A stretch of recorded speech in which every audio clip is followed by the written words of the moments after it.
Pridružila se mi je pravkar Milena Mileva Blažič, redna profesorica na Pedagoški fakulteti Univerze v Ljubljani, literarna zgodovinarka, ki se pa zelo intenzivno ukvarja recimo z otroško, mladinsko literaturo in tudi prav konkretno s pravljicami.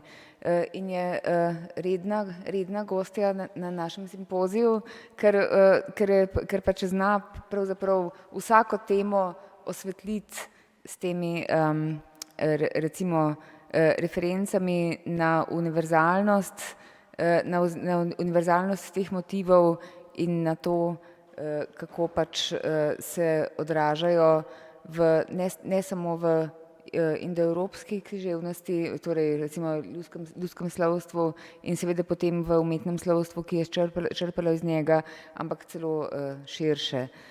Tako da se zelo veselimo tega naslednjega predavanja o ekonomiji sreče. Ekonomiji prestiža in ekonomiji sreče. Tako kot je spoštovana Nada omenila, poučujem na Pedagoški fakulteti Univerze v Ljubljani književnost, predvsem mladinsko književnost, to so pravljice in slikanice in dostikrat ljudje rečejo, blagor tebi. Res sem privilegirana, ker poučujem, raziskujem pravzaprav tako imenitno področje, vendar si ljudje mogoče napačno predstavljajo pravljice. Mi imamo tudi antipravljice, o katerim bom danes tudi govorila.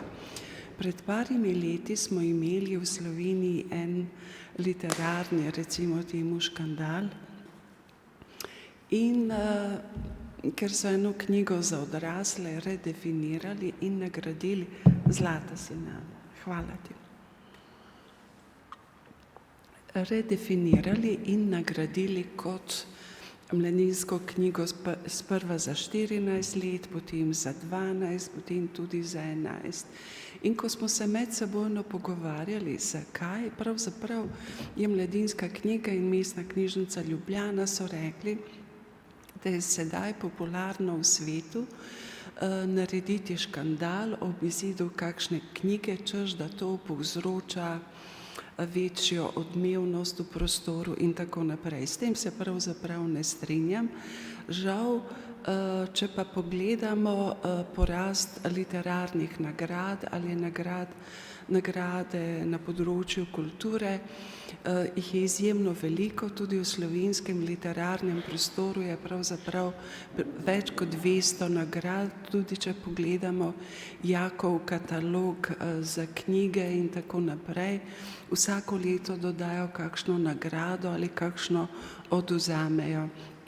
In mi temu rečemo, pravzaprav v književnosti se reče temu ekonomija prestiža. Tudi, verjetno ste slišali par let nazaj, je tudi ob Nobelovi nagradi bil en tak škandal in temu se strokovno reče škandalozna valuta, ki jo PR-ovci vkomponirajo v predstavljanje knjig. In knjiga je odmevna ne glede na kakovost. In gre pravzaprav tudi za avtorje, ki tudi medsebojno tekmujejo, kdo bo dobil več nagrad, kar je pravzaprav škoda. No, gremo pa tudi naprej. Dostikrat se zgodi, tudi recimo COVID so razlagali s pravljicami, zlato pravilo, Aristotelovo zlata sredina je postalo pravilo zlatolaske in tako naprej, če sem malo lucidna. Obstaja pa tudi drugi članek, ki me je zelo spodbudil k razmišljanju, Srečni Anže in pravzaprav ekonomija sreče, kako znanstveniki povezujejo pravljice, ki naj bi odsevale, recimo zrcalile družbo. No, zdajle pa, če grem, motiv sreče pravzaprav je, dostikrat bi se strinjala s kolegom, ki je prej omenil, da je treba mogoče denar večdimenzionalno pravzaprav upoštevati. To se tudi vidi pri tej temi, to ni samo denar, to so tudi zlatniki, to je tudi sol, plačevanje s soljo, školjkami.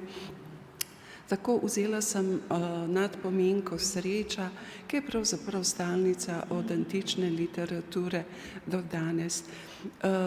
Med nami povedano izjemna se mi zdi slika Las Meninas od Diega Velázqueza. Verjetno se bom pokazala to sliko, ampak ta slika sama po sebi, poleg tega, da je umetniško delo, je pa tudi Oscar Wilde, ki je napisal samo 9 pravljic, je ob tej sliki napisal pretresljivo pravljico, vendar je to antipravljica ali literarna pravljica, v kateri ravno je dobil motiv ob gledanju te pretresljive slike, s tem, da so tudi razlike med Wildovo pravljico in to sliko. Tudi že sam portret družine je bila ekonomija prestiža, ker so upodabljali samo aristokratske kraljeve družine, tiste, ki so imeli višji ekonomski in socialni razred. Omenila bom tudi pravljico Domnevno za otroke ali antipravljico Obuti maček, ki pravzaprav ima vse značilnosti Machiavelijevega vladarja. Potem motiv v narekovajih samozaposlenih v kulturi, to je pravljica, Grimova pravljica Bremenjski mestni godci. In končala bi pa z motivom Sreče v Grimovi pravljici. Omenila sem že Wildovo pravljico, ni časa, da bi šli v podrobnosti, ker njegova junakinja ima 12 let, na sliki ima 5 let in je pravzaprav to izjemno temačna pravljica, v kateri se praznuje rojstni dan te deklice in oče te deklice pravzaprav gre v sobo in ta soba, v tej sobi ima, oprostite, balzamirano truplo svoje pokojne žene, ki so jo balzamirali Egipčani, ker imajo znanje balzamiranja faraonov, in on v bistvu boža truplo svoje žene v roki in v bistvu joče. Zakaj pa joče? Ker je njegov brat zaradi te ekonomije prestiža zastrupljal to njegovo ženo in po porodu, ko je deklica imela 1 leto, z rokavicami. Rokavice so bile zastrupljene in je ona počasi umirala in umrla. In potem se zgodba spremeni. Tukaj je pa Oscar Wilde vrhunski. Nadaljuje se zgodba, ta deklica praznuje rojstni dan, so cirkusantje recimo in glavno vlogo pravzaprav ima pritlikavec. To je ta slika, kot jo vidite, kakšne zveze ima pa z antiko velikanske. Ni zdajle časa, da bi šla v podrobnosti. Imamo živali, socialne statuse različne. Imamo 2 pritlikavca in ta večji pritlikavec je glavni akter v drugem delu Wildove pravljice.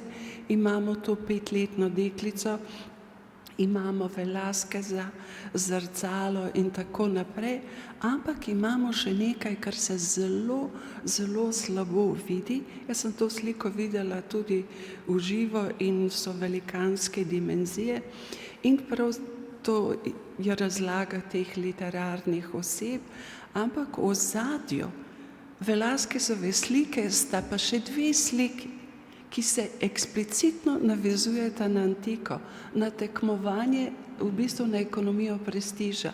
Ali bo Minerva premagala Arahne, ali bo obratno. Druga slika je pravzaprav Apolo in Marsijaš, če se ne motim.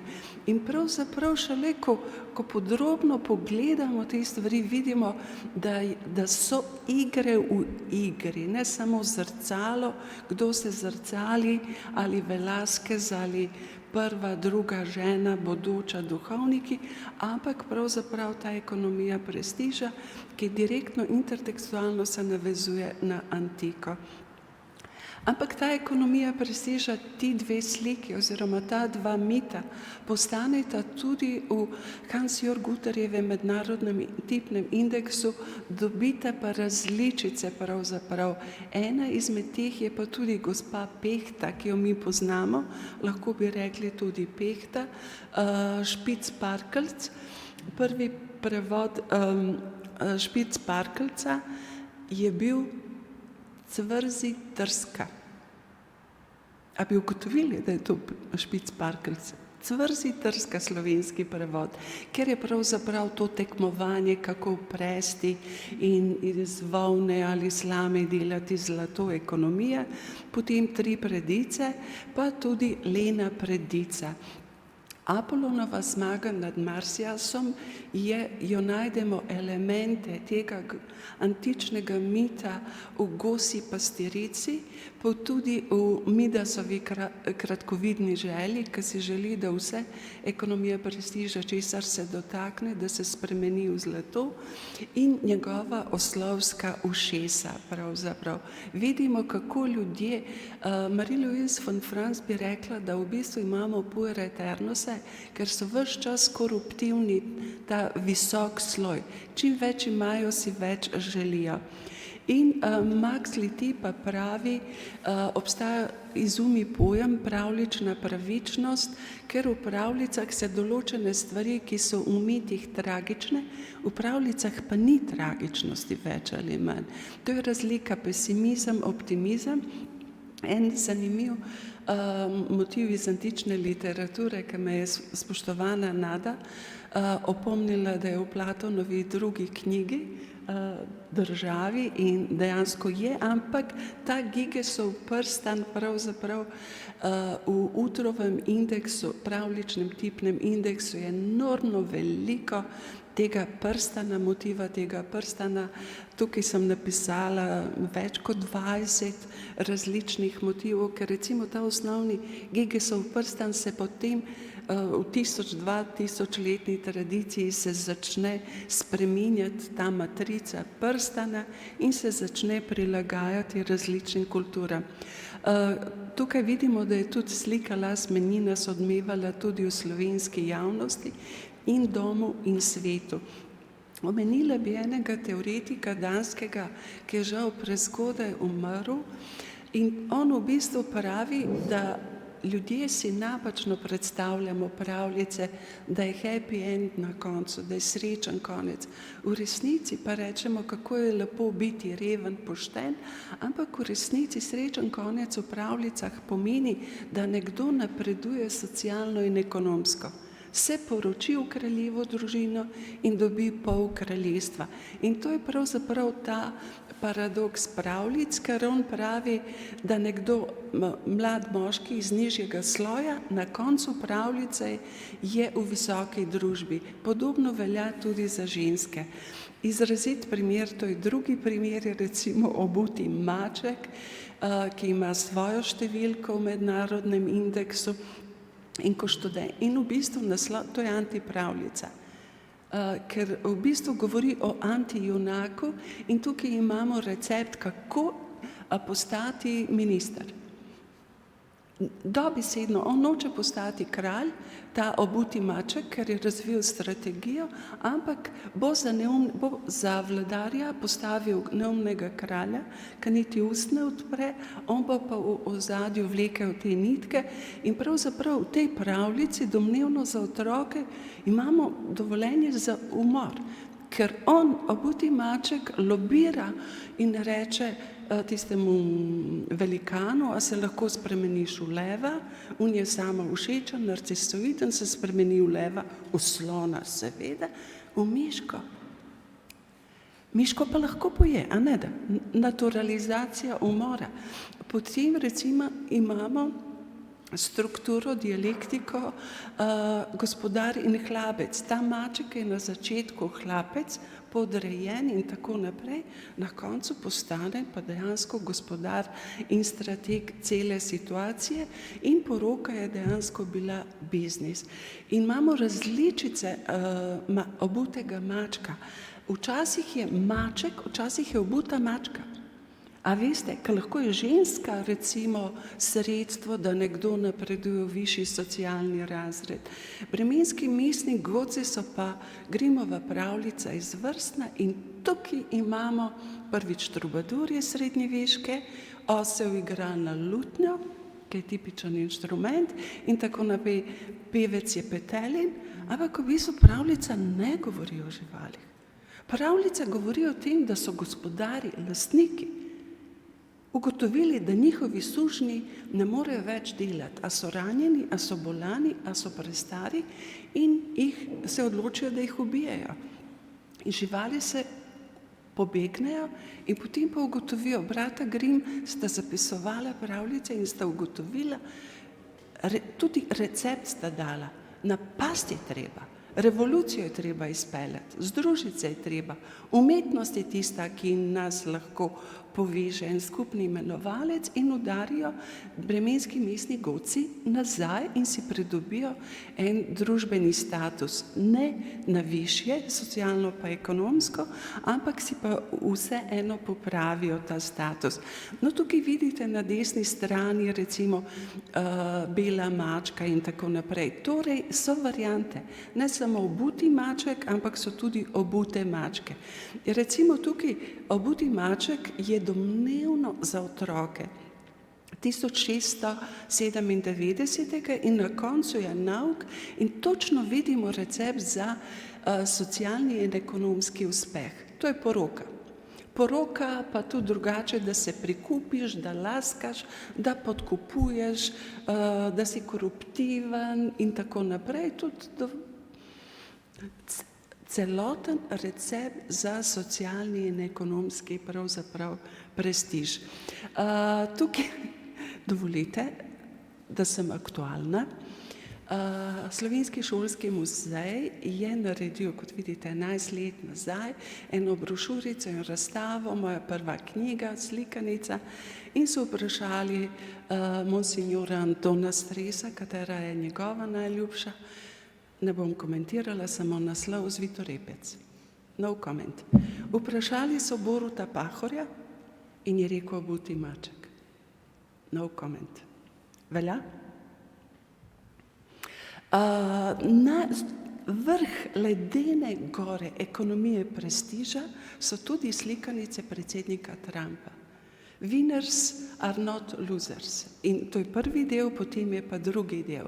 Če bi, oprostite, kolega, ki je pravnik, bila Amerika pravna država, bi ga morali tožiti, ker to je recept, kako žaliti ženske, otroke, prišleke, kogarkoli. To je obuti maček in zdajle je pravzaprav antiintelektualci so predsedniki in v modi in si hočejo pridobiti na intelektualnem vitezu in se jim zdi slikanica ena izmed teh poti. Zdajle pa smo na tretjem delu, bolj proti koncu gremo, to je ta srečni Anže, kakšne zveze on ima z ekonomijo sreče. Prej smo imeli ekonomija prestiža, ljudje so želeli napredovati v višji socialni in ekonomski status. Tukaj pa ta Hans po 7 letih, kolega, ni dobil denar. Dobil je pravzaprav veliko zlato. V enih variantah je tudi srebro, lahko je to slepi motiv fortuninega kolesa, ki se lahko tudi vrti in spreminja. In je res to. On dobi to zlato po 7 letih dela, zlato ali srebro ali karkoli, zamenja za konja, konja za kravo, v različnih variantah je različno. In na koncu nič ne dobi, izgubi vse. Ampak tukaj imamo recept za reveže. Bodite srečni, da nič nimate. Za tiste, ki so iz visokega sloja, recimo, oni morajo imeti še več. Torej, ekonomija prestiža, tukaj pa ekonomija sreče. Ta srečni Anže pride neobremenjen domov, zgubil je lastnino, zapravil 7 let zlatnikov in tako naprej. Lahkega srca in je lahko srečen. To je pravzaprav mindfulness. Gremo naprej. Ta srečni Anže je izjemno veliko prevodov in to je druga pravljica, ki je prevedena v slovenščino. V 19. stoletju so prevajane Grimmove pravljice s fokusom na socialnih motivih. V 20. stoletju na Freudu temeljijo te pravljice. In v bistvu vidimo, da je tudi včasih Anže, včasih Ivo, včasih Janezek, včasih Petrček in tako naprej. Zdaj sem čisto proti koncu, pravzaprav ta sreča je en tak motiv, ki se kotali od ekonomije prestiža do ekonomije sreče, od Carmine Burane in Carmine Profane, in ta motiv uporablja, jaz izjemno cenim književna besedila Svetlane Makarovič, ki piše pravzaprav njene pravljice so mitske pravljice, temeljijo v mitskem izročilu, ne pa v pravljičnem izročilu. In na koncu piše to zlato jabolko, rdeče jabolko se kotali, kotali, kotali in mogoče se bo kotalilo v prave roke ali pa tudi ne. To je ta slika, v ozadju sta te dve sliki Minerva in Arahne, ki se slabo vidita. Ampak sta in pravzaprav ta prestiž je verjetno Velázquez hotel tudi kritizirati na ta način preko slik drugih, to je tudi oblika samocenzure, tudi oblika svobode. Skratka, za višji sloj je značilna ekonomija prestiža. Za nižji sloj je značilna ekonomija sreče. Oscar Wilde v pravljici, ker sem z njim začela, bi tudi zaključila, v pravljici Srečni kraljevič, ki je čisti opis Davidovega Michelangela in ga tudi večina ilustratorjev tako riše, Srečnega kraljeviča, na koncu poda en zanimiv sklep. Da pravzaprav ta Srečni kraljevič ugotovi, ko ima spomenik, ko je napredoval po ekonomski pa socialni lestvici, uveljavil je ekonomijo prestiža in je ugotovil, da ni srečen. In je začel pravzaprav dajati naprej to svoje bogastvo, razdajati drugim in to si lahko sami preberete. Hvala lepa, pa to bi bilo vse.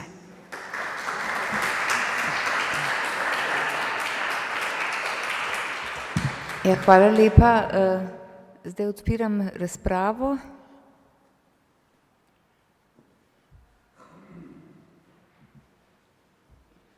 Humor mora tudi biti.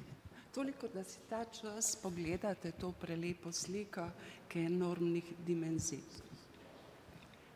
Kolega pride? A ne, kolega je šel. A je kakšno vprašanje?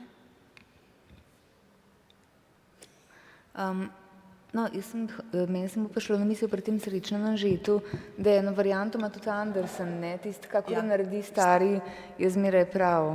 Ampak to ima tudi Igor Grdina. Kolega, ki dela na ZRC Sazuju, je napisal libreto za opero po Andersenovi pravljici s tem naslovom. Tam je pa v bistvu pač tukaj pri tej zgodbi o tem Hans in Glück, no, tukaj pač v bistvu vse dejansko tako zelo premočrtno strani pripovedovalca, ne, naprimer, in je pač res v fokusu ta Anže in ne recimo tista mama, kateri se vrača domov, če se prav spomnim. Medtem ko tam pri Andersenu je pa še tako, da je pa kot nekaj tazga občudovanja vrednega, nek tak stoicizem, pravzaprav ta odnos od žene tega glavnega junaka, ker ona pač njega brezpogojno podpira, mu na vse da prav, čeprav recimo pač dejansko ekonomsko gledano je to katastrofa, ne? Ja, vse zgubi, vse zapravi, kar naredi stari je vedno prav, ampak to velja, ta filozofija ekonomije sreče velja za revne. Naj bodo srečni tudi, če vse zgubijo. To je čist ideološko. Za tiste, ki so bogati, naj bodo še bolj. Ekonomija prestiža. In pravzaprav tudi nagrade ali nominacije so v sodobnem času temeljijo tudi na filozofiji ekonomije prestiža. Ne pa na kvaliteti. Žal. Tudi na kvaliteti, ne samo. Če pa ni, se zahvalimo. Ja, in zdaj mislim, da bi lahko pač takoj pripravili tole tole mizo še za sklepno branje, za ta recital iz bogatstva in s tem sklenemo simpozij letošnji.